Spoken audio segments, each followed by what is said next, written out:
invest directly into them directly. So it's you'll see that over time the patents and designs are critical at the initial startup phase. But as a business ramps up and as the trademarks become more important, the patents, not to say that they're not important, it takes a bit of a lower rung thing as opposed to the trademarks. And what we notice on that level is that patents and registered designs, etc., become currency to operate in certain spaces. The famous story is Google bought out, when I was in university here, I had a Nokia cell phone. And in those days, that was the cell phone. You either had Nokia or Motorola. But effectively, Google bought out Motorola just for its patent portfolio. And it scrapped the company. So it shows, and the reason why it did it is that it had a stronger bargaining chip when it was dealing with Huawei, etc., when moving into the Android space. So it's all these sort of nuances that these forms of IP are used as currency down the line. It becomes fascinating from that perspective. But to answer your question, sorry, I went off track. It can last forever. Trademarks. Okay, thanks. Does it work? Yes. You think it works? It goes directly to the camera, so we can record it. To the camera, okay. Yes, hello. My name is Thomas Conrad. I'm from physics, and thank you for your nice talk. That also was very entertaining, I thought. So I have a question that concerns more something like an artwork. But since you are the expert, I feel this is the right place. So we invented a kind of, the underground plan for the London Underground. It's very. It's not geographical, it's topological, and you can understand where you have to change trains. And we did the same for African network of trains, so ultra high-speed trains that would connect all the major cities in Africa. And it's very nice to look at because you find that Durban actually, and without shifting anything, lies directly south of Cairo. I didn't know that. And many cities lie actually on lines in Africa. And the question is now, we would like to, to publish this in a newspaper and maybe get some support for this so that politicians think about whether this is worthwhile. But is it really so easy that I just put a C on it and I show in an email that I send it in the year 2019 or 20 to someone? Look, it becomes tricky. If for example, and you do have copyright. As soon as you put pen to paper, you have copyright. The C with the circle around it. Making sure you have protection that way. But also, I'm thinking that maybe we should chat. Because registered designs could be applicable. I'm not sure. I will need to look at it. But I think in terms of the artwork, where you'll probably have a difficulty as well, is that copyright, because it's non-registrable, it's really nice because it's cheap. You don't have to file anything.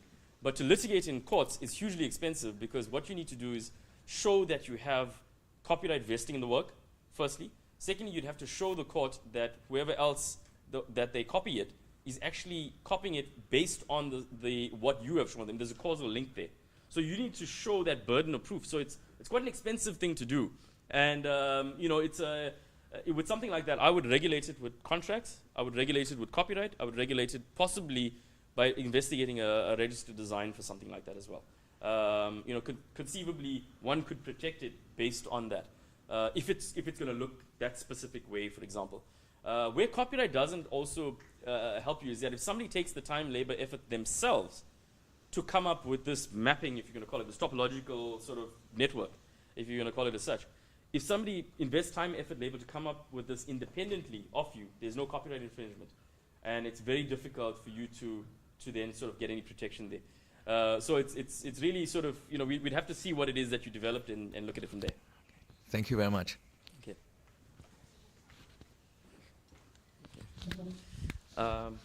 So I think... Hi. Thanks for the presentation.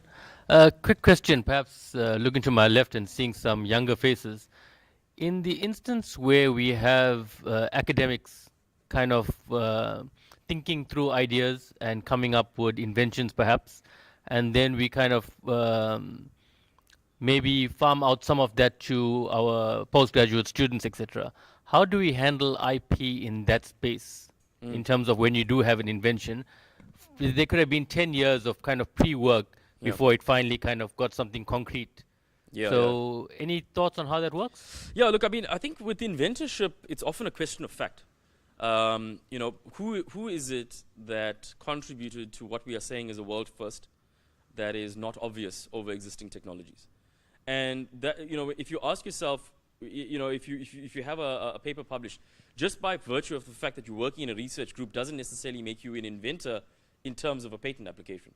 It's really a question of, did you contribute to what we are saying is a world first that's never been done before? And if the answer is yes, you get cited as an inventor, and the university has their own sort of, and somebody from Incubate can advise how they deal internally with, you know, sort of that sort of thing. Because, you know, it could be a question of, you know, so some organizations, what they do is they look at it to see what type of claims are granted down the line in an examining country. And they look at claim 1, and they look at claim 2, and they almost go down the ranking to see, you know, and they rank the novel and inventive contribution of each inventor and work out almost a percentage split based on that. You know, but there's no hard and fast rule. But to answer your question, if you contributed to the novelty and inventiveness, irrespective of whether you are, you know, the person instructing a postgrad to do the research, if you came up with the concept yourself and just needed them to proof it, you would be an inventor. And if they added something in the proofing of it to the understanding of whatever it is that you're trying to achieve, they will also be cited as inventors. So, effectively, you're saying that everybody is cited as an inventor, but the percentage is what's different. Yeah.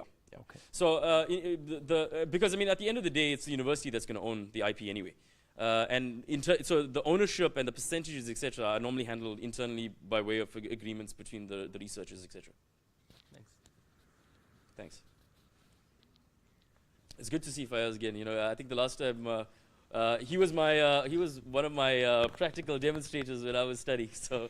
When I saw your picture in the thing, I'm thinking, I'm pretty sure why is he acting as a lawyer? Oh yeah. Small world. I have a question. You mentioned something about copyright. You said if I see your product and then I observe it and I reverse engineer it to create my own type of the product that you created, and I can get paid for that without any legal issues or anything like that. What's stopping me then from, let's say you created that laptop over there.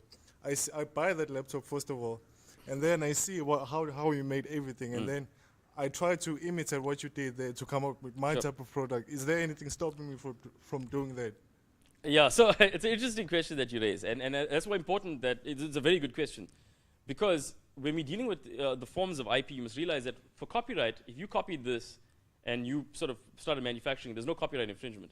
But I could have a patent here that you don't know about. I could have trademarks here. If you start to call this, what is this, ThinkPad or X1 or whatever it is, I don't know who makes this, Lenovo. If you start to call it that, trademark infringement. If I have a patent in here that you copied, patent infringement. If I have a registered design file for this appearance of this laptop, registered design infringement. So, you know, even though you may not be infringing on copyright, you could be infringing on a whole range of other rights. So that's why if you're intending to do that, you need to do a proper due diligence. You need to see that there's no trademarks, there's no copyright. I mean, there's no. So you need to go through that rigmarole of you're almost doing a freedom to operate, basically. Would you say that would take more effort than creating something new? Would you say I'd be better off creating something new, independent of trying to imitate you, or rather taking what you already have and then seeing if I can just almost steal, in a sense? I wouldn't want to look, I mean, stealing. I hear what you're getting at. And look, the reality is that when dealing with technologies, there is no hard and fast rule. I mean, you could I mean, a lot of products are improvements on existing technologies. I mean, the only reason why we have 5G today is because of patent laws. Because what happened is that each one was inventing, and then they were disclosing via a patent, and then the next team was checking what they were doing, and they were inventing on top of that. So you move technology on. That's the premise of the patent system to begin with. Because otherwise, the first research team that figured out how to do cellular communication could have kept it a trade secret, and then the world is lesser off because we wouldn't be able to move the technology on because no one knows about what they're doing. So the whole issue of patents is being able to publish, and you disclosing your technology in order for everyone else to learn about what it is that you're doing and try to progress the technology forward. That's the mindset behind why you have patents. So for your sort of thing that you're talking about now, you could do either. You could make an improvement. So if you see my laptop here, you say, there's a huge problem here, Vishen. I can solve this for you. And you solve it, and you get protection for it. You could file a patent for that, go to Lenovo and say, hey, wait a minute, guys. I see this huge problem with your technology. But you know what? I've got a solution for it. I've got a patent for this. Are you interested? When you're solving a problem that you can identify, there's money in solving problems. You know, but if you're doing something that no one really cares about, you know, it's it's pointless. You know, it's a buyer-seller market. You know, so that's where you need to see it. You know, there's you know, it's maybe a hot topic at universities because there's research for research's sake, and then there's research for commercialization end goal. And there needs to obviously be both in a research organization. You know, it's easier when you're at Stanford University where you have a multi-billion-dollar license agreement with Google to use the patented technology. It's easy enough said, but you know, it really depends on the university you're dealing with and the country that you're operating in as well. Oh, thank you. Cool. Sorry, I don't know how we're doing with time, do we? Am I? Okay, 2 minutes. Dr. Mariola. Okay. There are thousands of people, engineers and scientists that thinks, okay. And so suppose that I design my electronic device, and make a stupid example. I need a particular keyboard. I make the keyboard with my solution, but it's not my intention to patent and so on. Suppose now that this keyboard is there is a patent on this keyboard, and I don't know. I mean, how the I mean, Yeah, and somebody discovered that there's an infringement. there is a patent on top. Look, I think in South Africa, you know, I hope this is not going to be recorded, but it's a country where it's easier to say you're sorry than to ask for permission. And the reason why I say that is that in countries like the US, you see these multi-billion-dollar lawsuits because there's something called willful infringement there. If you knew there was a patent in place and you did it anyway, the courts punish you. So that's why you'd see treble damages. You know, they can treble the damages claims.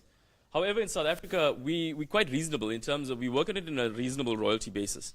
So whoever the IP rights are, they're going to effectively try to either stop you or you can work out a license agreement with them to say, what is the reasonable royalty rate that I would pay as a licensee holder from you? And then that's what you pay them. You'd pay them versus how many units you sold. If they wanted 2 Rand per unit, you'd sell them, you know, how many units times 2 Rand. That's a damage claim.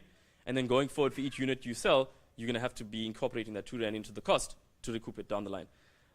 You know, so that's what you need to do. So there is an element of freedom to operate that you need to be applying. But certain things with technology, you'd know if it's been out there for a long time. Generally speaking, you know, if you're developing a technology, you have to almost, you know, a lot of organizations, especially that have to deal with risk, do an investigation prior to embarking on investing into the project. However, it's sometimes okay to sort of go with it and then try to find some value that you are adding. And I always tell this because in the Patents Act, there's a nice sort of bit of, in South Africa particularly, there's a bit of legislation that says that if you create something that's novel and inventive, you create an invention yourself, but the only way in which you can bring that invention to market is to infringe a prior patent. You can approach court for almost a license to use that patent. But the caveat is that you'd have to cross-license your technology back to the original owners. So going back to the pen example, if you invented the clicking mechanism for a pen, and I invented the original, you know, big click with the caps, which has a problem that the caps get lost and the pens dry up, but you're solving it by the click mechanism. You could file a patent for it, but you'll still be infringing my original pen technology. But you can have a cross-license agreement with me where I license my technology to you, and then you license it back to me, so I can also incorporate that feature to the exclusion of everyone else in the market. So we both benefit in the market. And when I went back to the cell phone example about 5G, that was basically what happened with 5G.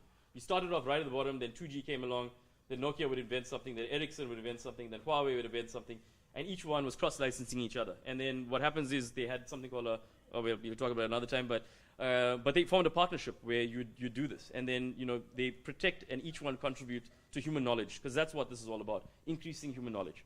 But yeah, that's it in a nutshell. I hope it helped. I think I was over 2 minutes. Sorry, my bad. Okay, thank you everyone. Thanks.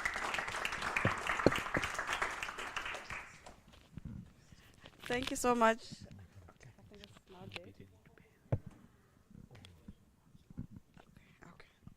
Okay.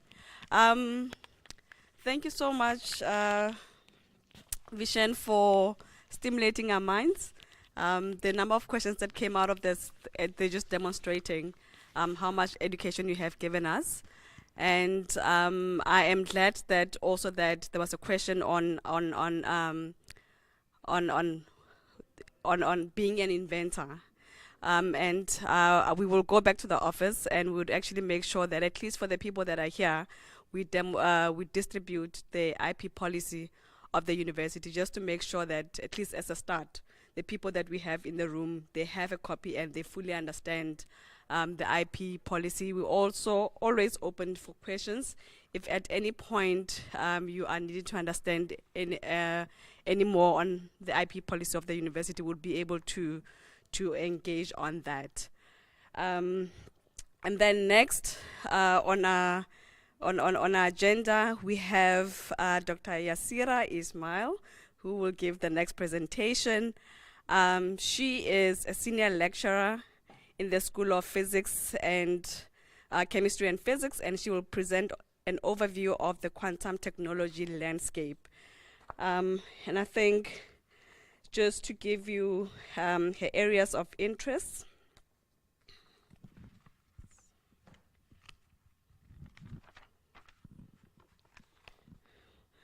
Her research interest lies in developing quantum-enabled devices in the field of quantum information processing, communication, and computation. Over to you, Dr. Ismail.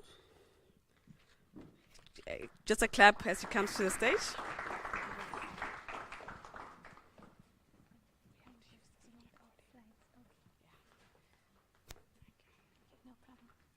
So good afternoon to one and all. So I hope that I'm going to be able to carry my message across, but do bear with me because it's going to be a bit more difficult with the absence of no slides. So I'm going to be presenting on an overview of quantum technology, and I'm basically going to fit the landscape of quantum technology both globally as well as nationally for you. So you get an understanding of what quantum technology is, what are the key pillars, and some of the applications of quantum technology. Please do ask questions because in the absence of slides, this may become a more difficult talk to get across. So before I go into depth into the discussion of the applications of quantum technology, I'd like to just mention that we have the Quantum Research Group at UKZN. It's based within the School of Chemistry and Physics. And within the Quantum Research Group, we work both on experimental and theoretical activities. So from a theoretical point of view, we work on in the areas of open quantum systems, quantum computing, quantum machine learning, as well as quantum biology. And from the experimental point of view, we work in quantum optics, quantum communication, quantum plasmonics, and cold atoms. And I'll explain some of these technologies to you as we proceed in this presentation.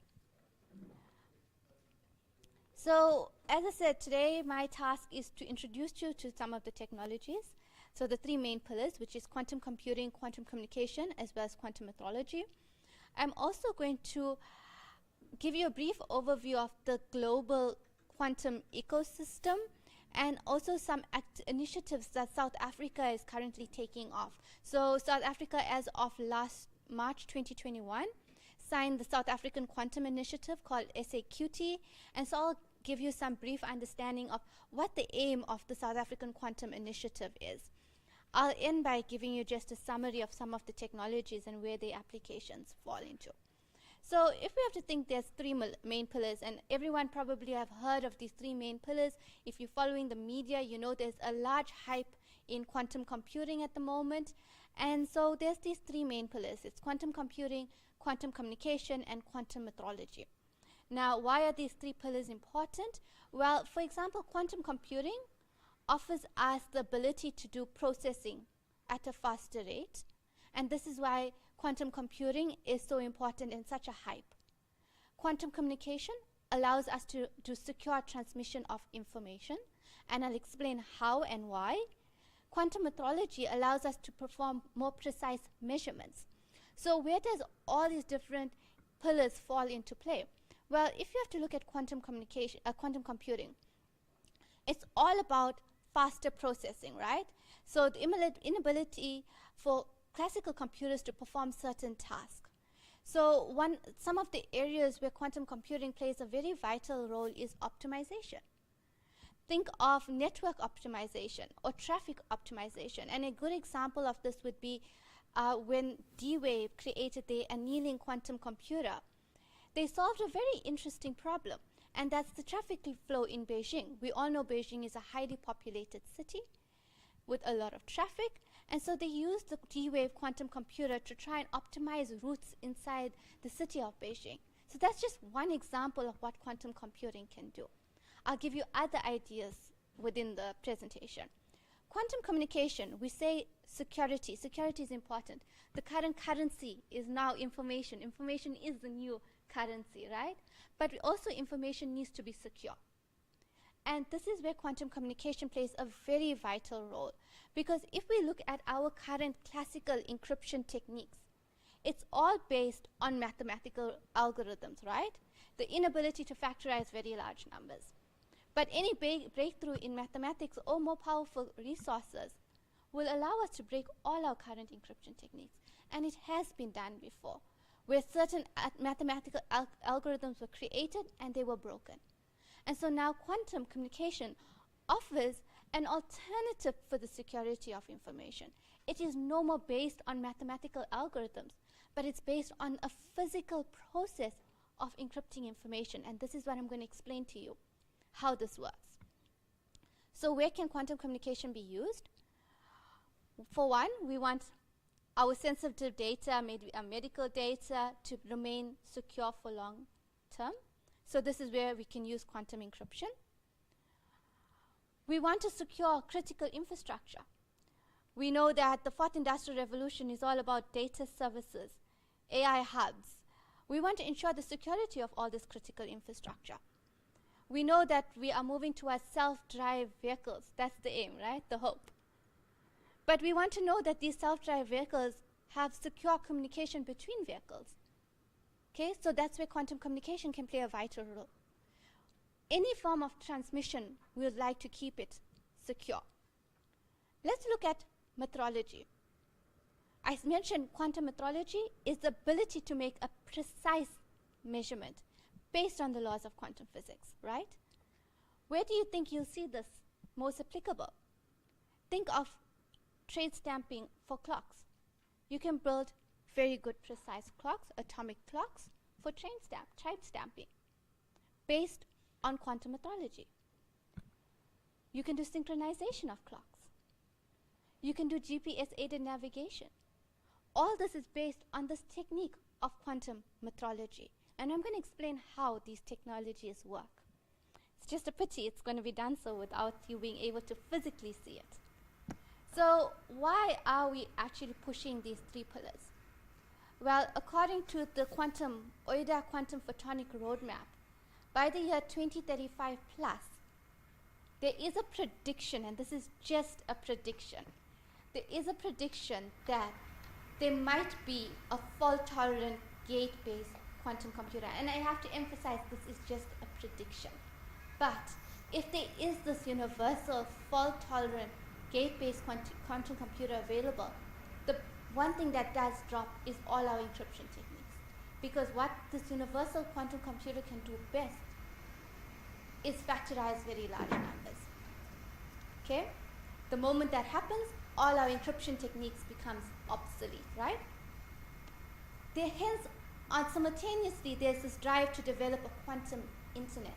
Anyone heard the buzzword quantum internet recently?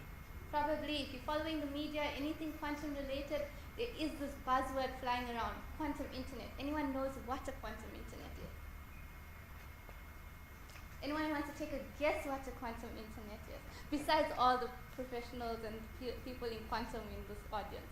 Anyone that's in the audience that's not in the field of quantum that wants to guess what a quantum internet is? Go ahead, sir. I think the media just like adding the word quantum to the other words to make it sound interesting. Okay, maybe. Maybe. But what they actually, what they are alluding to when they say the quantum internet is being able to link all these quantum technologies. Okay, so quantum computing to quantum communication to quantum metrology or quantum sensors.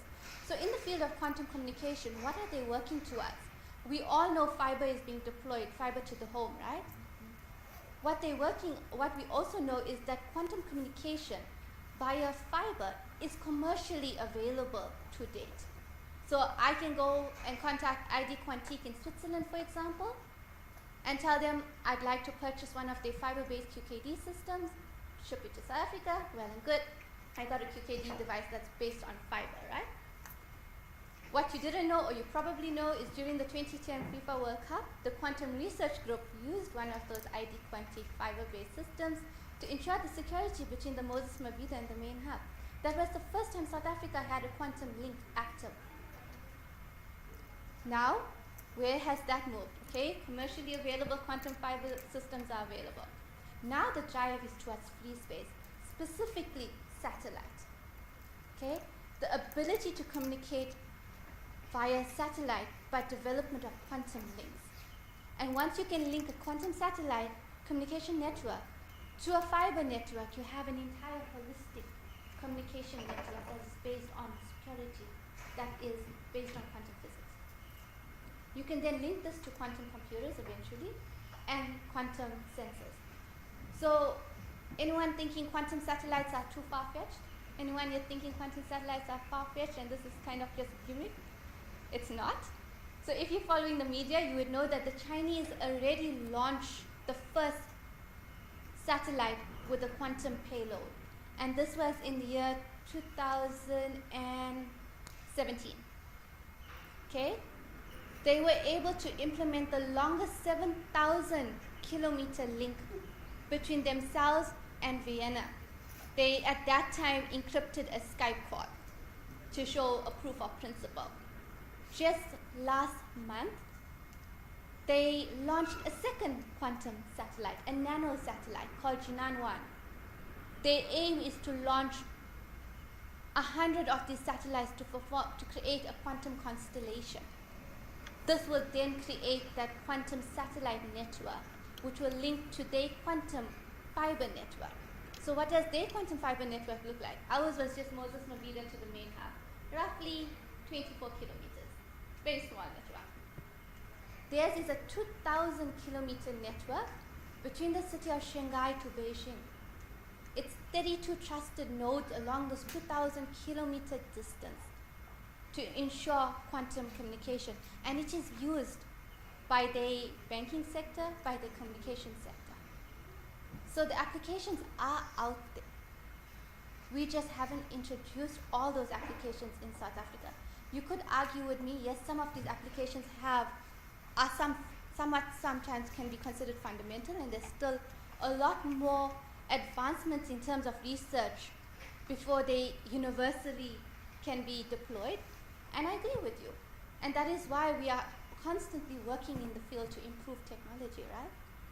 But the aim is to show you that these type of technologies is where we need to put a lot of effort. China may be leading the race towards quantum technology, but we have a lot of interest in South Africa, and so it is time we also start and develop our own technology so we're not reliable on other countries completely forever. And so we need to start building our own in-house technology. Okay, so that means if we can get quantum satellite and fiber-based communication networks between different cities, we have an inter and intra-city links then will be deployed. And so we can lead our way towards what they call a quantum internet, right? So we have our quantum city somewhat being developed. Then the last area, which is quantum metrology. Yet again, this technology is moving much further than quantum computing as well as quantum communication, because now there is many companies that are called Quanta, where you can buy these technology off the shelf. And some of them are quite miniaturized technology that you can buy off the shelf. And then you can even embed them into your research lab. Okay? So that's where the landscape is. We're pushing for these technologies, and they predict by year 2035 plus. Let's see what happens.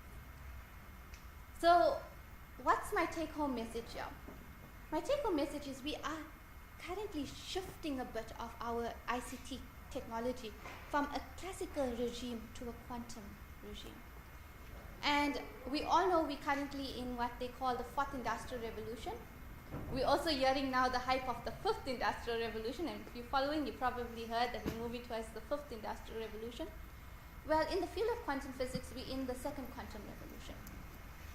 So what was the first quantum revolution? The first quantum revolution saw us technologies such as the laser, the diode, and the transistor.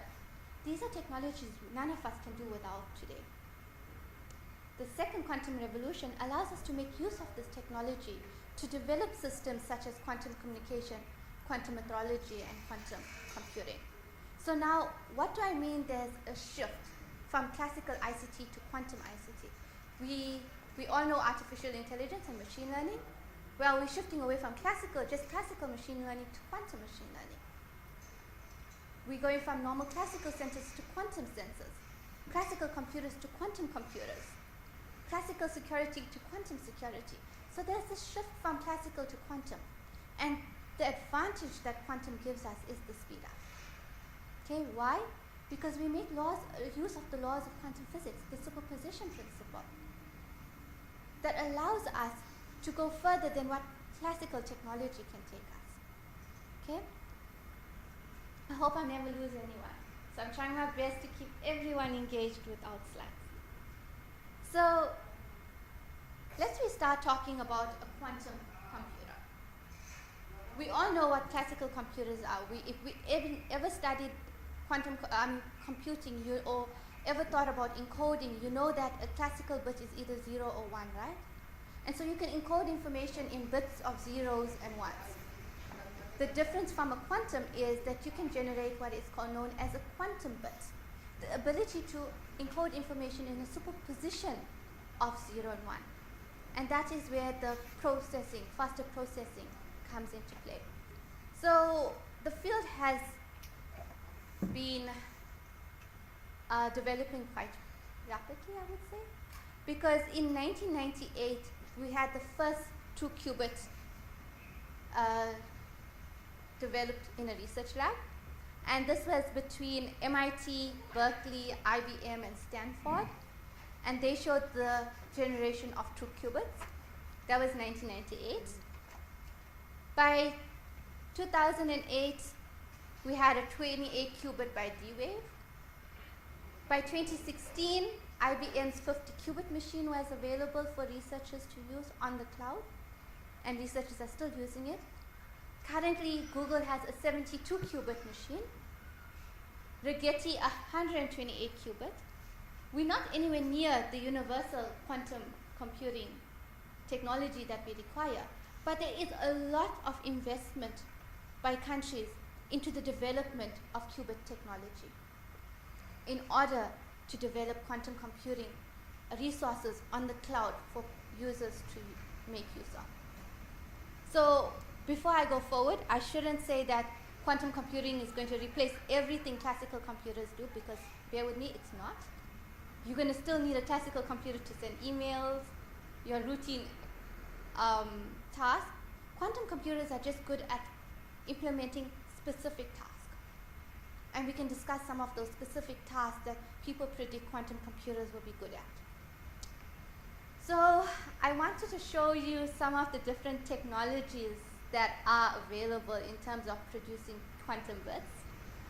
I won't go into detail because of the inability to present the slides, but what I can tell you is just to give you some idea of what are the different companies that are working on the development of this particular qubit generation. So everyone knows about IBM, Rigetti, and Google, right? IBM, Rigetti, and Google are working on producing superconducting qubits. Okay? But the challenge of a superconducting qubit is that you have to generate these qubits at very cold temperatures.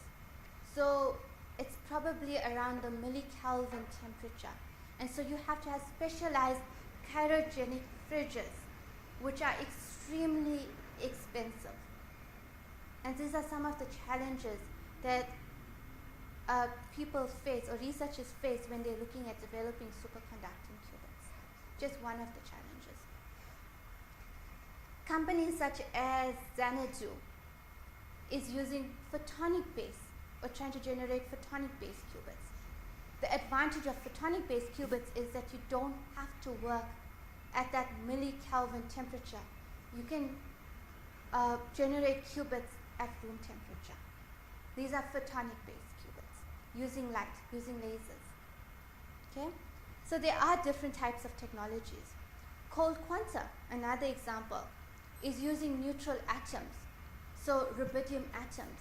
And they're trapping these rubidium atoms at, again, micro-Kelvin temperature.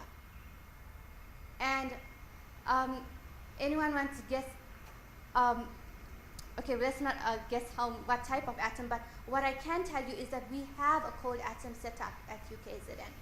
So if you ever are within the School of Chemistry and Physics, and you want to see a cold atom system that is somewhat similar to the system that Cold Quanta first generated to develop cold atoms for quantum computing, we have a cold atom system within the School of Chemistry and Physics, within the Quantum Research Group. And we are trapping rubidium 87 and 85 atoms at micro-Kelvin temperature. Microsoft is also working on topological charges, and I won't go too much into the detail of that. Intel is working on spin qubits, and then you have also trapped ions. So I just mentioned cold quanta is trapping atoms. You can also trap ions, and IonQ, Honeywell are companies that are working on trapping ions to generate quantum computing technology. Okay, so these are some of the devices that are available. The ones on the cloud is the one that is available by IBM, that even South African researchers can use. Okay, so everyone's still with me?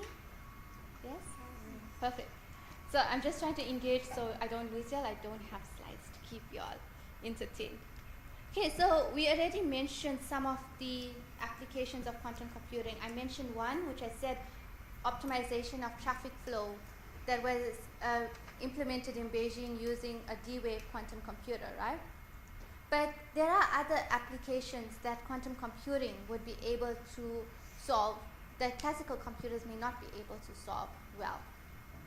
And one example could be pharmaceutical drugs, so drug delivery and understanding pharmaceutical drugs, optimization of these drugs. Another example would be improving or optimizing the manufacturing supply chain, which would be a good example for quantum computers to apply itself. Advantageously, the chemical industry is going to be where quantum computers will play a very vital role.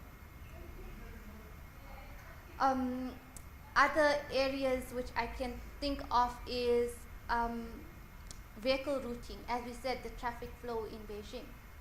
So these are some of the areas where quantum computing will play a vital role.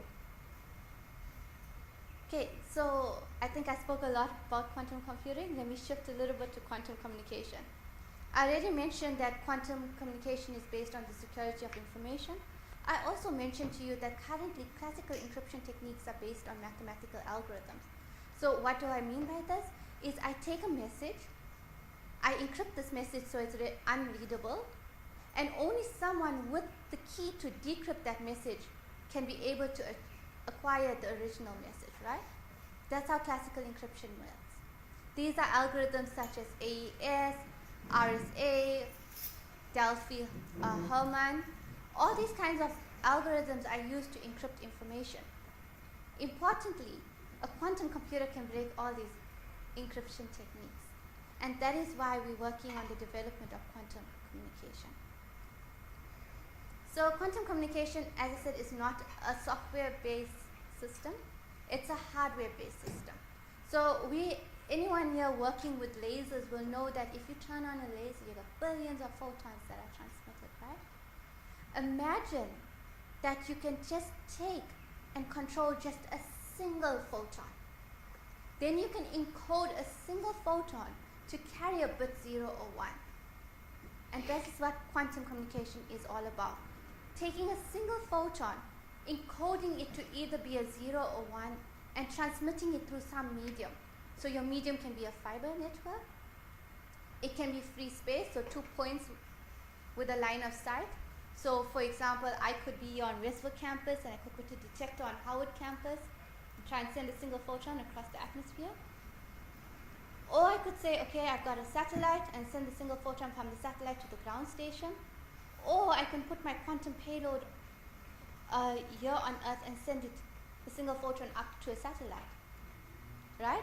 So this is the mediums, different mediums in which quantum communication works, sending single photons through these different mediums. At the end, it's detected. And then there are some post-processing techniques that are implemented, but the end result is a shared key that can be used for encryption. So this technology, as much as I can tell you that China is leading the race, there's still a lot more advancement that needs to be done to develop this technology before it can be even widely deployed. Okay? And the hope, as I said, is once you have a quantum communication network, you're much closer to that development of that quantum internet. I won't go into detail, and I was supposed to go into detail of how we encode information, but because of the inability to have slides, I'll skip that part. But what I should tell you is, Vishen mentioned quantum entanglement earlier on, right?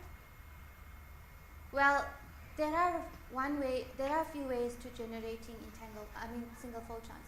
You could take a laser beam, and I could give you some filter, and I tell you, place this filter in front of the beam so that it attenuates the beam, so just a single photon exits this filter.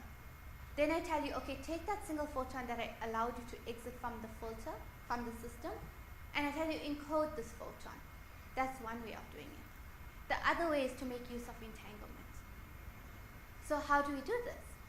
Well, we take a laser again, it has billions of photons, and we pass it through some special crystal. And for now, I'm just going to tell you that it's a nonlinear crystal. I'm not going to tell you the properties of the crystal. I'm just going to tell you you're passing it through some special crystal. Once you pass a laser beam through the special crystal, it will generate entangled photon pairs. So once it generates this entangled photon pairs, I can keep one and I can share one photon with you. These photons, if you make a measurement, I will be able to know the measurement of your photon because my photon will collapse into a particular state. And so through this process, we can both get a key that can be used for encryption. So this is one source that can be used to encrypt information using entanglement. So we do as well have a portable entanglement source within the quantum research group, and this was a tier-supported seed-funded source that we built in-house, Dr. Mariola and myself. And the source was built with specification to use it for quantum communication.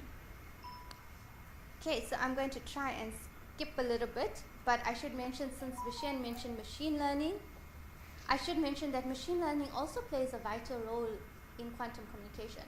For example, I mentioned that you can transmit single photons through the atmosphere, right? But AI or machine learning can be used to predict the strength of the atmosphere. And by predicting the strength of the atmosphere, you would know whether your single photon will reach your detector or not. And we've done that. We've actually been able to prove that using an entanglement source, you can predict how strong the channel is by just monitoring some of the properties in the system. And I won't go into detail. The last thing, since I got 5 minutes left, I'm jumping to the end. So I'm going to have to skip quantum metrology and mention to you that a lot of countries are heavily investing in the development of quantum technology. For example, Canada is investing about 1 billion Canadian dollars into the technology. China, we know, is leading the race in the development. They got about 7 billion RMB into this funding of quantum technology. What I should end with is that South Africa, as I said, 2021, March of 2021, has now the South African Quantum Initiative. And the aim of this quantum initiative is to create favorable conditions for a globally competitive research environment in quantum technology to grow the local quantum technology industry in South Africa. This was actually approved, as I said, in March 2021 by DSI, so Department of Science and Innovation. And the proposal of this SAQT is that every annual or every year, $5 million is invested towards the development of quantum technology. And so there are emerging and established centers, and UKZN is one of those established centers, together with WITS, Stellenbosch University, as well as emerging centers coming up at UP, NAMISA, UniZulu, NMMU, CPU, UCT, for the development of this technology. So all these universities basically form a consortium to develop quantum technology and local quantum technology. So the local development of quantum technology in South Africa.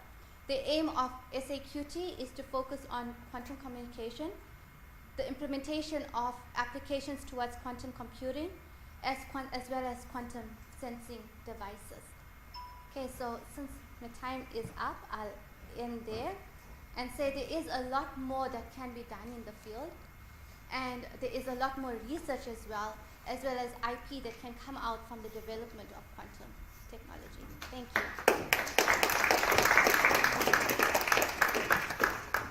Thank you so much, Dr. Ismail. We will park the questions for now and take them to at the end. The reason why I allowed Vishen to do his questions was that he had to leave, and with the basis of IP that we all needed in this room, it was very important that we clarify everything before he leaves. Our next speaker is Dr. Marco Mariola. My apologies. It's Dr. Marco Mariola. He will present on Africino, Science for Everyone. And just quickly, Dr. Mariola's research involves designing new tracking and synchronization techniques for free space quantum cryptography, customization of laboratory instruments, and energy harvesting. Dr. Mariola is engaged in the educational program for disadvantaged students promoted by the Rotary of Durban, Umhlatuzana. Over to you, Doctor. Thank you so much. Okay, in first place, I want to say thank you to Incubate to give me the opportunity to discuss about this project that ran from a couple of years. And before to start to talk about that project named Africino, I would like to say why me, Yazira, and another researcher that was with us at Abdul Mirza, and Professor Francesco Petruccione, we decided to start this project. So everything started when I started my PhD. There was Dr. Ismail and Abdul, and with Professor Francesco Petruccione, we decided to make one optical link of more than 200 kilometers in an island that I promise that I don't say where. And we stay in this island for 1 week. And we try to make this link. So me and Abdul were in the side, and the other part of the group into the other side, that was the receiver.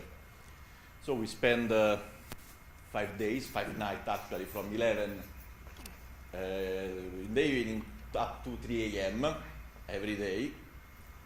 And after 5 days that actually we don't achieve any link, we decide to go to a nearest observatory, and we ask theodolite. Now, I don't know if you know what the theodolite is. Is something that you use in civil construction to take the angle and take the measure. So while I talk with the head of this observatory, he told to me, but did you consider the magnetic deviation? Because we go with a compass, we don't have anything to... I told to him, yes, of course, no, as I start my PhD. Of course we consider that the magnetic deviation of 0.00 some degree a year. Say not that magnetic deviation. So I ask which other magnetic deviation. Say, look here, there is a magma, and there is 30 degrees of magnetic deviation. So practically we aim on one direction, instead the receiver was to the other side. So we make the correction, but of course in one night more than 200 kilometers of link was not successful. But like also when I say to my students, don't worry. If you look, there is for an unsuccessful things, there is always something good. I mean, you fail the exam, make the next one, you take a great mark. So we come back, I talk with Abdul and Yazira, we discuss how to do this link, and we say, okay, let's do something. Let's buy what is used for radio telecommunication. So we try to use the high frequency, we buy the device with the rest of the money that we have. So we ask the quotation, we receive the quotation, and they say, okay, Abdul, did you receive the quotation? See, yes. How much cost? 120,000 rand. How much we have in the budget? 130,000 rand. Okay, we cannot use. So I come at home and so on, and I think. We look at different publications, start sensor, everything that was possible, everything expensive. So my eyes fall on a small GPS antenna that they sell around 2,000. Say, but why we don't do a triangulation? So I come back to university, I was with Dr. Ismail, with Abdul, and we found a method, and we solved the question with 600 rand. And that was the first things. And now, to come up to the patent, we have to do the alignment for polarization. Again, I was a PhD, the money was not enough. We look at the publication, complicated stuff to buy. So, okay, let's go to the lab and see what we can do. And we found a solution that became a patent. So after these two stories, we think, but wait a moment, is it possible to do or realize experimental device that actually are cheap for the purposes that we need? I make an example, and I ask to my students, Enzo, Janice, and so on. Suppose that you are engaged by NASA, and the astronauts have to make a mission of 1 hour only. But you know the astronauts, they have to write something, no? They need something to write. Now you know that the normal pen, just to come back to Michel, work by gravity. So the ink fall and they can write. Now how you do in space that you don't have a